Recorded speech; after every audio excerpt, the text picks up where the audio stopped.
Hi Smriti, how are you? Doing well. How are you? I'm good. I want to take cue from you and the trailer of The Romantics. What do you think about the term Bollywood? So I have mixed feelings about it. I mean, it's definitely a word I'm guilty of using and have used throughout my life. But after filming for this series, disfavored the term is amongst people in the industry. I've stopped using it, and I do agree that it's a little cringy to define the entire Hindi film industry in the context of Hollywood. But wait, why do you think it's cringy? Is it just because we've taken a little bit from Hollywood, or do you think there could be a better term to define Indian cinema? Yeah, I think the word, makes it sound like the Hindi film industry is derivative of Hollywood, which it's not. It's its own entity, it's its own ecosystem, its own, cinematic style. I say cringy and just in that it is it implies that Hindi cinema is a derivative of the West, and it's not that. I agree with that point for sure. So The Romantics dropped on Netflix today, and I'm pretty sure we're going to see a lot of conversation around it all over the internet. But I wanted to Uh-huh. ask you, what was your idea, or what do you want the takeaway for the audience to be after watching the docu-series? First and foremost, I wanted to make something that would remind audiences of why we love the movies and really tap into that collective feeling of, the movies that have shaped our lives and, defined so many generations of Hindi cinema. Secondly, I wanted to make something that spoke of Hindi cinema the same way we speak about other world cinema as, sort of a piece of global cinema history and analyze the style of it, the intentions behind it, the history of it.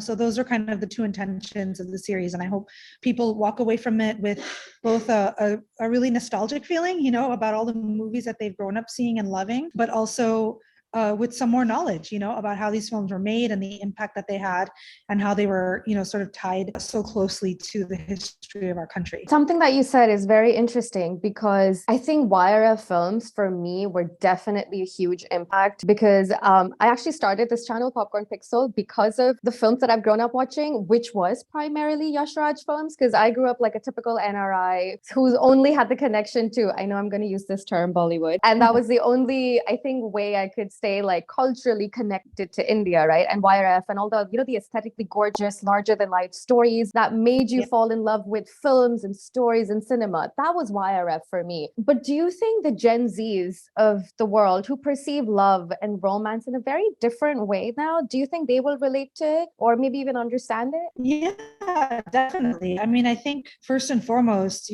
it's just great storytelling and great performances in those movies. So even if, sometimes some aspects of them may feel a little different, not as realistic, to today's time, they weren't even realistic in their own time, throwing rose petals from a helicopter was never a realistic aspect of romance that most of us ever experienced.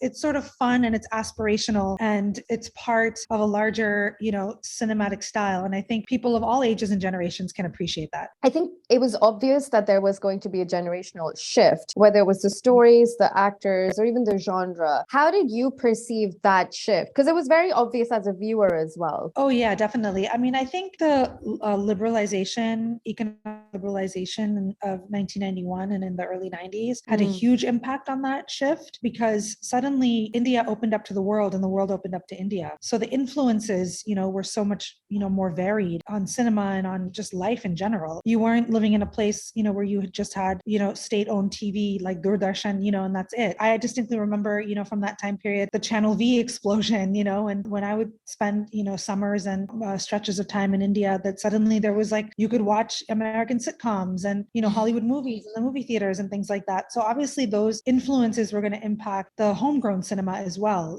and especially as a new generation of filmmakers came up through that, you see that, distinctly with, Aditya Chopra, of course, and then, Karan Johar and some of these other filmmakers. So I think it was a very clear, distinct shift, Mhm. from one generation to the next. Do you remember which film you watched at that time that you felt like the shift has happened? Definitely DDLJ Oh, was the yeah. first Hindi film that I saw. Yeah, it was like made for me. It felt like it was at my level, as opposed to Uh-huh. something I watched My parents were watching it. Yeah, I agree with you because that's one of my favorites as well. Obviously, it has aged very differently, and I feel like that can only be a favorite to people who've grown with it. If someone watches it today with today's conversation, everything, obviously they're not going to have similar views, but it's very hard for me to convince people to watch DDLJ and actually fall in love with it because they just don't get it anymore.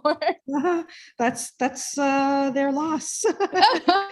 They loved it. I It's agree. just a thoroughly enjoyable film, even today. So tell me a little bit about the research you did for the project. What did the first draft look like and how was it different to the end result? The research was a huge aspect, of the project. Obviously, you're not only going through, 7 decades of films, but also all of the archival materials and also all of the history of India, over that period of time, we've woven into the series because all of those major events, in India, in Indian culture and socioeconomically and things like that, they had a huge impact on the films and the way that the films were made. So we, spent a lot of time researching all of those aspects and thinking about how to braid those things together. But also a lot of research went into all interviews, what we were going to ask all of these stars and how the time, take the time of so many huge stars, and we wanted to make the most of that time. So it was a pretty thorough, research process that I did with my research team. I had research assistants and consultants, and of course consulted with a lot of people who were directly connected with the studio. That was, a big undertaking. And then I think the core of the series is what I set out to make, wanted to take a look over the,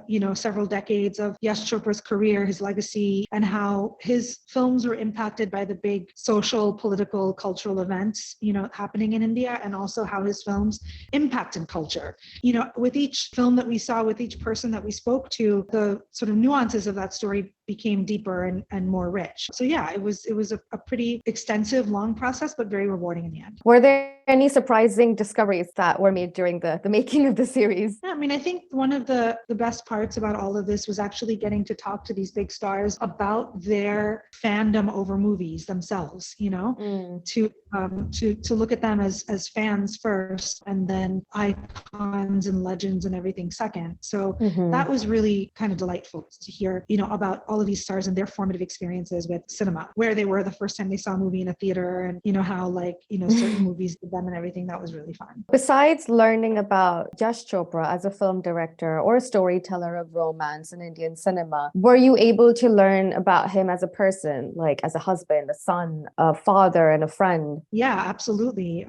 I think that's another thing that really was such a revelation to me in making the series. Is I knew Yash Chopra always had a reputation for being a very jovial, kind, generous man, and in addition to being an iconic filmmaker. But in speaking with all of the people who were closest to him, including his family, you realize just how much love he put out in the world, and how, I think we have this idea of geniuses that, necessarily have to be egotistical or, insecure or what have you. And Yash Chopra was none of those things. He was a genius, but he also just was a really kind person who treated everyone fairly, who really respected everyone who worked on his films, biggest A-list stars to, the technicians, who moved the lights around and, did all of the day-to-day work on the sets. He treated everyone with love and respect. And more than anything, he treated his audience with respect.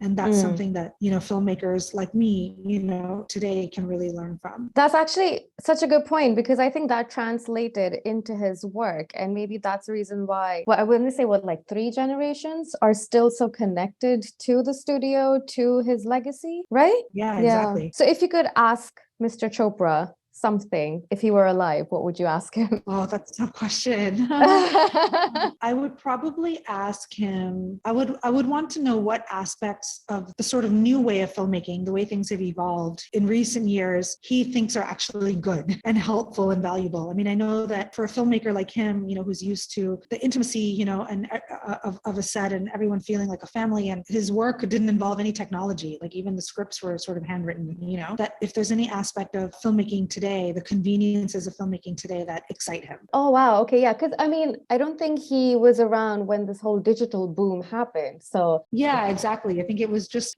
starting to happen, when he made his last film and when he passed away. But, he comes yeah. from celluloid, handwritten script, small crews. He comes from that era, and Mm. filmmaking has changed a lot since then. And I know that, was, you see in the series, you see people talk about this, that a lot of it was a challenge for him. But I do wonder if there was any aspects that really, he found interesting. Do you think there's another filmmaker today, and as Hrithik Roshan put it in the trailer, who can shape the contours of our industry? Oh, that's a tough one. Aditya Chopra is still very much active and still very much shifting and shaping the contours of our industry. His work is not done yet. So, Mm. but beyond him, I don't know. It's hard to say because I think, our industry has become such that there's not a lot of filmmakers who are taking big risks and betting on themselves and trying to build something within this industry. I think a lot of us, and myself included, we're trying to chase, a piece of this content boom, that we're seeing with the rise of OTTs and the globalization of entertainment. We're all trying to get a piece of that. But what Aditya was doing and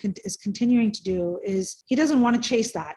He wants to create and build something of his own. And I think that's something that I don't know who else is actually doing that right now. And that doesn't mean that that won't happen again one day. That I'm sure there'll be another Aditya Chopra of another generation who will come in. Well, now that you mentioned Aditya Chopra, I have to ask you this because I think that was probably the most challenging part of the series, right? Getting him on board to do an interview. How did you manage that? I think I mostly just appealed to his sentimentality. It was definitely not an easy process, and that was a very firm condition. When I started this project, that you can we'll provide you with as much guidance and assistance as you need. All of the access to the films and the archives, and the background information and everything. But Aditya made it very clear from the beginning that he wasn't going to appear in the series. But I think as time progressed and as the series progressed, there was just a big gaping hole. It was really clear that as sort of the heir to his father's, obviously not just his legacy and his fortune, but also his vision, not having his perspective in the series. We wanted to make something that felt very definitive about Yash Chopra and his legacy and impact on Hindi cinema. And I think for Aditya, I think that's what really worked on him was recognizing that it wouldn't be complete without him. Yeah, I agree with you. And I'm actually looking forward to hearing him speak because I think that'll be a first for every one of us. Before I let you go, Smriti, are you a romantic? Yes, definitely. But I think I'm more of a practical romantic. I find romance in the everyday, when my husband fills gas in my car for me, I think that's romantic. Aww. When he brings me coffee in the morning, I find that romantic. So my sense of romance is very mundane, but Yeah.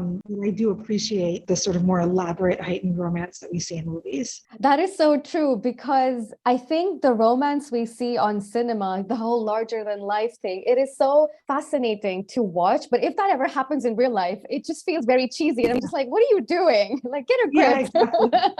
exactly. Exactly. I would run Yeah. the other way, I think.